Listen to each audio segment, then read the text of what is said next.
Joining you once again live on the WFIN Facebook page. I'm News Director Doug Jenkins. I'm joined by Chuck Harris. We're here at Ravenhurst Champagne Cellars, just outside Mount Victory. Now, you're actually in Union County, or at least have vineyards in Union County. Yes. All my vineyards are in Union County. I'm right on the line between Hardin and Union. So this was the third stop on our agribusiness tour today that the Findlay-Hancock County Chamber of Commerce is putting on.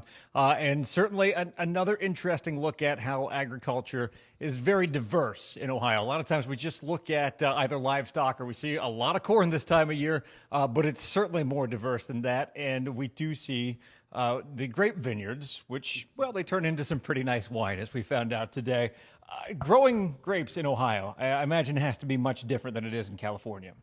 Well, of course it is, because we have seasons. California has the same season year in, year out.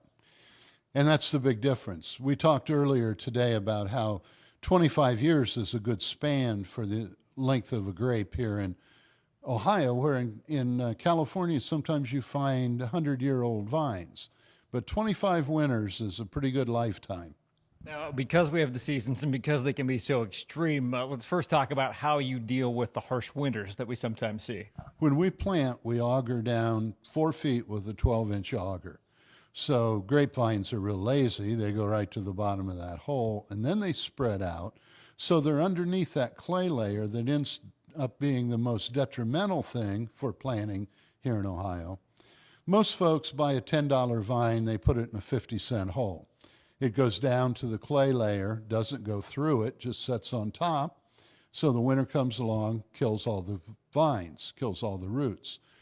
When those winters come 24 below zero, my vines are 56 degrees because they're underneath that big clay blanket. And then, of course, the summer sometimes can be extreme in its own right. But from what I've heard before, when we do have drought-like conditions, you actually get more flavorful grapes. Absolutely. I'm in a little spot here that the farmers call Death Valley. It's an 11-mile wide strip.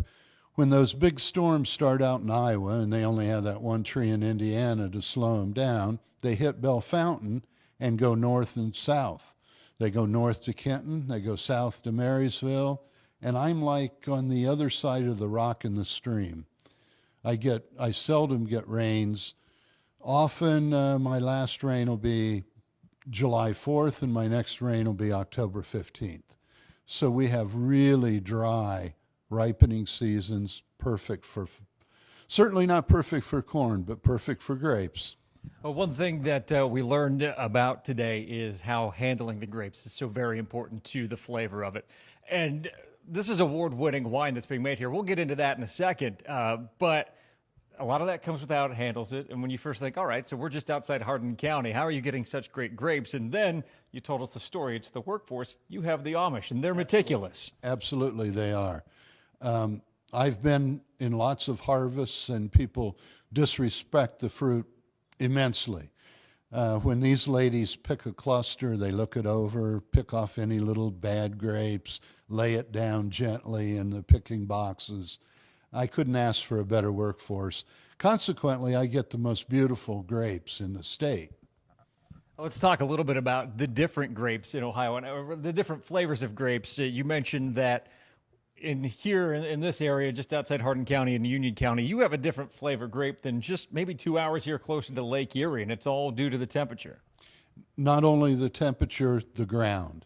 What makes grapes, what makes wine taste the way it does is the soil it's grown in. As you get closer to the lake, you get sandier soils. Down here in this heavy clay, the fruit stays in the wine better because of the clay, because of the density of the soil.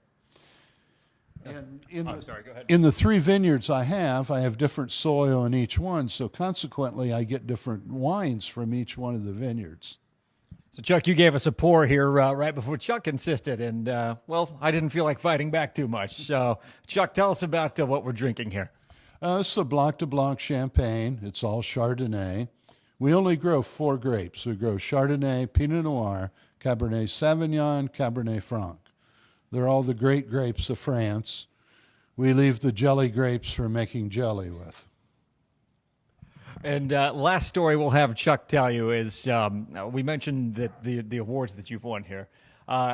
When you talk about champagne, typically we talk about, people will talk about French champagne. Absolutely. You have taken it to the French in their own industry, out in California, in wine country. Tell us how that came about. There was a competition in 1999. We're going into the new millennium, and it was called Champagne of the Millennium. The idea was to find the best champagne in the world so people could toast in the millennium with the best champagne in the world. 256 different bottles, which was pretty much who's who of champagne. When the dust settles, we're in second place. So, second best champagne in the world. Not too bad, and that's only about an hour outside of Findlay and Hancock County, so definitely an interesting trip. Chuck, thanks for having us here today. My pleasure. Drink to that, and we will catch up with you a little bit later here. I promise I've only had one sip of this and not stumbling because of that. We'll catch up with you. There's one more stop left on our ag tour. I'll be out there in just a little bit, and we'll be talking about the cattle industry in Ohio. So thank you for tuning in. Be sure to share with your friends.